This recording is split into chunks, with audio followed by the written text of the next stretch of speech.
मामांगम में भाग लेने के लिए अगर एक भी योद्धा वल्लवराज से जा रहा है तो वो यहाँ की औरतों के मन में जलती बदले की आग की वजह से है।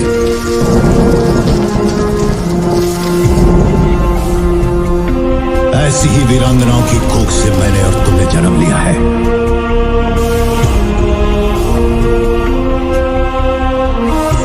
वल्लुवनाथ की स्त्रियों को ये अधिकार नहीं। क्या होने वाला है बाहुबली और दुरानी शाह का युद्ध के मैदान में आमना सामना? आखिर क्यों भागी रानी अवंतिका? हेलो दोस्तों, आप सभी लोगों का बॉलीग्राफ स्टूडियोज में स्वागत है। मैं हूं आपकी होस्ट एंड दोस्त कनिष्क और मैं आप सबके लिए लेकर आई हूं बाहुबली 3 की आगे की कहानी। लेकिन हाँ, उससे भी पहले अगर आप सिनेमा की दुनिया से जुड़ना चाहते हैं और काम करना चाहते हैं तो डिस्क्रिप्शन बॉक्स में दिए गए जॉब लिंक पर क्लिक जरूर कीजिए और इस अपॉर्चुनिटी का भरपूर फायदा उठाइए। अब पिछली वीडियो में तो हमने ये देखा कि कैसे कृष्णन देव जिद करके चले गए थे युद्ध के मैदान में, लेकिन वहां पे जाके वो दुरानी शाह और दुरानी शाह की सेना का मुकाबला नहीं कर पाए, जिसकी वजह से उनकी बहुत ही ज़्यादा दर्दनाक मौत हुई। अब बाहुबली को तो ये भी पता चल चुका था कि उनकी पत्नी यानी कि रानी अवंतिका माँ बनने वाली है, लेकिन दूसरी तरफ उनको इस बात का भी दुख था कि उनके सबसे खास दोस्त कृष्णन देव ने अपनी जान गंवा दी। अब वो इस बात से काफ़ी ज़्यादा गुस्सा थे और वो इससे भी परेशान थे कि आखिर कटप्पा को कैसे बचाया जाए। अब एक तरफ तो बाहुबली परेशान होकर बैठे हुए थे, तो वहीं पे दूसरी तरफ दुरानी शाह कृष्णन देव को मारने के बाद काफ़ी ज़्यादा गुरूर में आ चुका था और वो फैसला लेता है कि अब वो बाहुबली के महल में घुस जाएगा सीधे।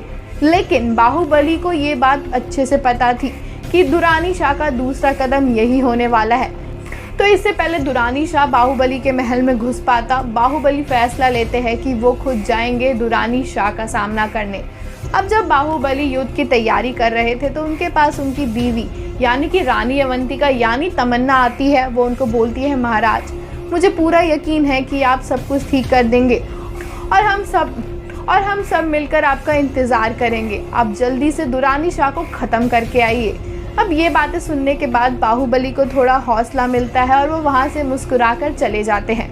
अब बाहुबली तो पहुँच जाते हैं युद्ध के मैदान में। एक तरफ होती है दुरानी शाह की सेना और एक तरफ होती है बाहुबली की सेना। लेकिन ये क्या, दुरानी शाह ने अपनी सेना के आगे कटप्पा को खड़ा कर रखा था, जिनके हाथ में बेड़ियाँ थी, वो भी लोहे की। अब कटप्पा की ऐसी हालत देखने के बाद बाहुबली को बहुत गुस्सा आता है और वो अपनी सेना को आक्रमण करने का आदेश दे देते हैं। लेकिन दुरानी शाह की सेना इतनी ज़्यादा बड़ी और ताकतवर थी कि बाहुबली की सेना उसके सामने टिक ही नहीं पा रही थी। बाहुबली बहुत कोशिश करते हैं कि वो सबको रोके, लेकिन वो ऐसा नहीं कर पा रहे थे।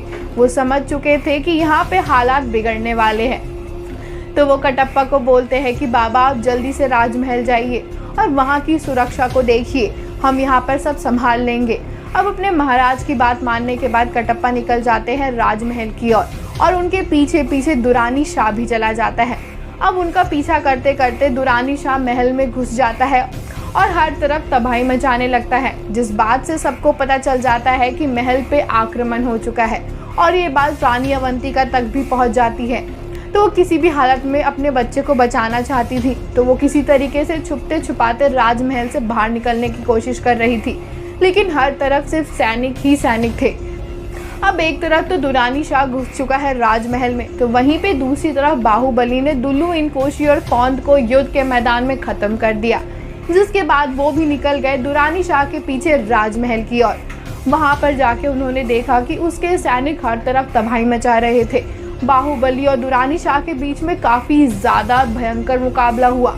इस मुकाबले की वजह से सारे सैनिकों का ध्यान रानी अवंतिका पे से हट चुका था, तो रानी अवंतिका किसी तरीके से राजमहल के बाहर निकल जाती है खुफिया रास्ते से और वो कहीं दूर जाकर छुप जाती है।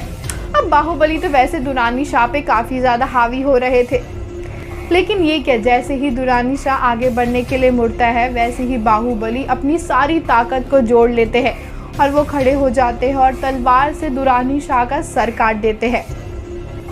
अब ऐसा करने के बाद बाहुबली ने माहेशमती को दुरानी शाह के कहर से तो बचा लिया था और दुरानी शाह की प्रजा को भी उसके कहर से बचा लिया था, लेकिन अफसोस बाहुबली उस युद्ध में मर गए और उनका सब कुछ खत्म हो गया। तो दोस्तों आज के लिए तो हमारे इस वीडियो में इतना ही, लेकिन अगर आपको हमारा ये वीडियो पसंद आया हो तो एक लाइक तो बनता है। तब तक के लिए बाय बाय दोस्तों।